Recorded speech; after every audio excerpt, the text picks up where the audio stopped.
Sky darkens. And flames. And cut. That's great. Good. We've got that. That's Fabo. Fabo. Thank you very much. Yay! That's the one. Hey, well, thank you very much, everybody, for a great first block. And have a great break. Everyone's having a break, and we will see you back here soon enough. Ladies and gentlemen of the second unit, that is a wrap on block 1.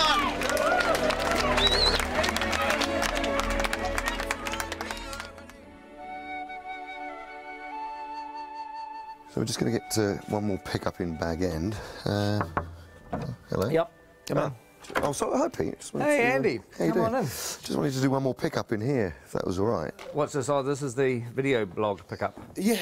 That's right. There you go, end of block 1. But anyway, we just wanted to say hi to everybody because we haven't done one of these video blogs since the beginning of the shoot. God, it feels like a lifetime. Oh. It doesn't, because the first week of shooting we did with Andy as Gollum. Yours is precious, then we eat it. You weren't a second unit director in those days. You were an actor. You were an old-fashioned. And now I've crossed over to the dark side. You've now gone to the dark side. I'm wiped. I'm absolutely, absolutely wiped. It's all yours. Is it? Oh, right, okay. Just give us a good battle. Yeah. Okay. I don't know how you do it. It's you get tired. I always just tell people I get exhausted at the end of the first couple of days and stay exhausted until it finishes. You know, we have 250 days of shooting on these 2 Hobbit movies, and I think it's a much better way to divide that up into 3 blocks and then have some time to edit what you've done, look at it, hand visual effects shots over to the CGI guys. You can really focus on the script revisions. It's just it's a much smarter way to shoot these big films. Yeah, on something of this scale too. I mean, when we got the given our T-shirts, which said 54 days down, 200 to go, I have to admit, I don't know how great it was. Please wear these. It wasn't exactly a morale-lifting moment, was it? Everywhere you turn on the people's backs was 200 days to go. It's like, oh God, I felt tired before lunch, you know. Good news is that it's over. First day back is Monday the 5th of September. So thank you guys. It's been a pleasure having you with us. What are you guys off to during the break? My wife and I, my lovely wife Aileen, we've got a holiday in the South Island of New Zealand planned. And my lovely, gorgeous wife Nicole and I are just going to work on the house. I'm leaving shortly after talking to you for London, which is a long journey, by plane, and once there I immediately go into production of a play I'm going to do by Eduardo de Filippo. I'm going to America, to Pebble Beach, in a week to play some golf. Work on my tan so that I can really freak the makeup people out when I come back. I'm having a break. I'm having 4 weeks off. Bit of sleeping in. My favourite hobby. First we're going to Australia to see our eldest daughter. I'm going to run a marathon. I'm going to attempt to sort of write and record a bit of a psychedelic sludge rock album. Hitting the fabric shops in central London. I go home to Thailand tomorrow. To Barcelona.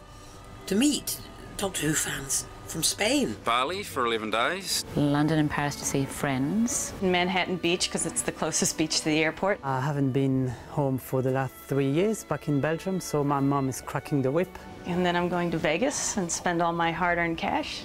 Do some more swimming and lots of golf. Probably get a little bit drunk, a little bit on a holiday. Oh, I'm looking forward to going back with mates and getting on the drink, where I'm not going to get a bad reputation because they already know what I'm like. And then I'm going back to Ireland to see my family and see some of my mates in Belfast for a quiet little weekend. I hope nobody phones me for about 3 weeks at least. Hopefully come back totally refreshed and ready to rock in the next lot. What are you doing on break, Andy? Well, I'm going back home to maybe have a little bit of time off to go on holiday with the family, and then really, before you know it, I'll be back. It's weird because you get to this point when you're at the end of a block of shooting and it sort of almost feels like you're going on vacation, but it's not, because on Monday morning I'm in the cutting room editing, and I've got to have meetings with Alan and John and Dan about designing stuff for the second block, and with Richard Taylor about all the things he has to build. So in some respects I'm back into pre-production again, but also I'm in post-production because I'm editing.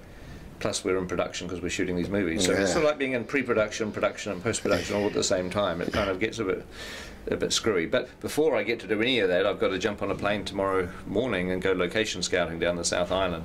So we'll take some good pictures. Yeah, I will. I'll take some good pictures.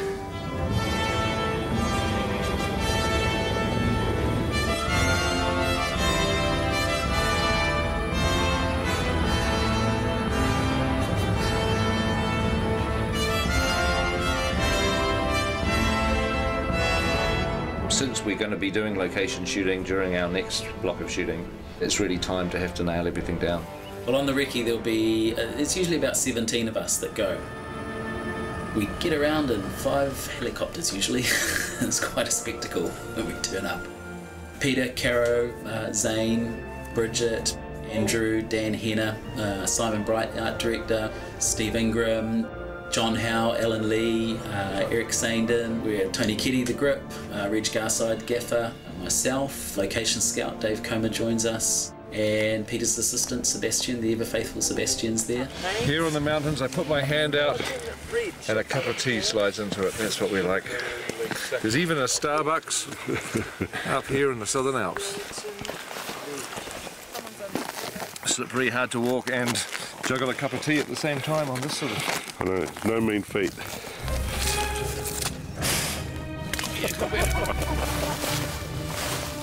I never come prepared to these things. I always somehow imagine it's going to be dry and warm and nice. At least it's not raining. We'll be not just scouting, which is essentially searching for locations, we're now returning to the locations that we liked, and we're going to start to talk about the logistics. The old thing, by the time you've helicoptered everybody in and then you've got to helicopter them out before nightfall, you're not actually here early morning or late afternoon. No, right, yeah, during the middle of the day. It's all broad daytime. Yeah, unless you camp out here. Well, that, yeah. On set, we are allowing approximately half a rugby field for the essential equipment trucks, and then our marquees, crew parking, and also unit-based parking, which is where all our makeup and costume facilities are. If you make a path along the edge of the swamp in this... In essence, we need to create space for 2 rugby fields of equipment. It's weird on locations because you're standing in the middle of a mountain or a valley or some beautiful place, and you're having to figure out, you know, where are we going to put the crew tents, where are people going to get changed, where are the portaloos going to go, because all that stuff has to be where you're not going to want to point the camera. You could have Gandalf and the dwarves sort of running up over this brow here and scurrying, hiding down behind these rocks, and just as they get there you crane up and there's one. The last thing you want to find out in 6 months' time is you're standing on this beautiful mountain and saying, wow, this is exactly the shot I want to do, and you find you've got, you know, 20 portaloos right in front of the camera. That's not what you want to do, so you've got to figure all that stuff out. We've got to keep looking. It's sort of sooner rather than later, isn't it? Yeah.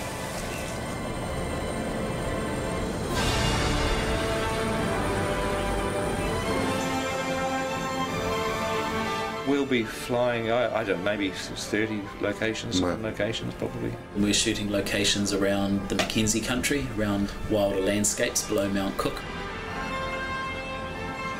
And we will also be shooting around Dunedin Way, more beautiful stone, rock, you know, wild country, and that's quite exciting because it's an area of Middle Earth we haven't visited before. That big rock could be part of a house, couldn't it? Yeah. Where we're scouting presently for the edge of Mirkwood and the Anduin grasslands is south of Queenstown. It's pretty incredible. And shooting that? We're still searching and trying to work out how we're going to shoot Lonely Mountain, Misty Mountain paths. Lonely Mountain should be by itself, but you can look over in that direction there. There's still a few rivers that we're scouting for. Yeah, I think we're getting pretty close to photographing every decent river in New Zealand now. It would be quite funny to have 13 barrels all in the middle of this thing. Yeah, with the guy shouting, come on, get on with it. Come on, move ahead, get on, go faster. Is it a floater? It's quite heavy.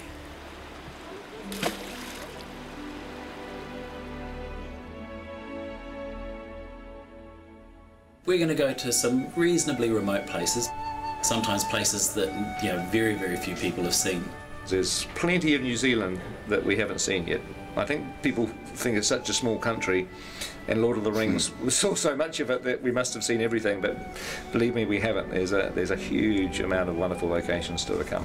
Quite a pretty spot, isn't it? That's great, it's a great spot. Well, we'll say goodbye for now, and hopefully you've enjoyed this update, and there may well be another one coming during the break sometime, so keep your eye out for that.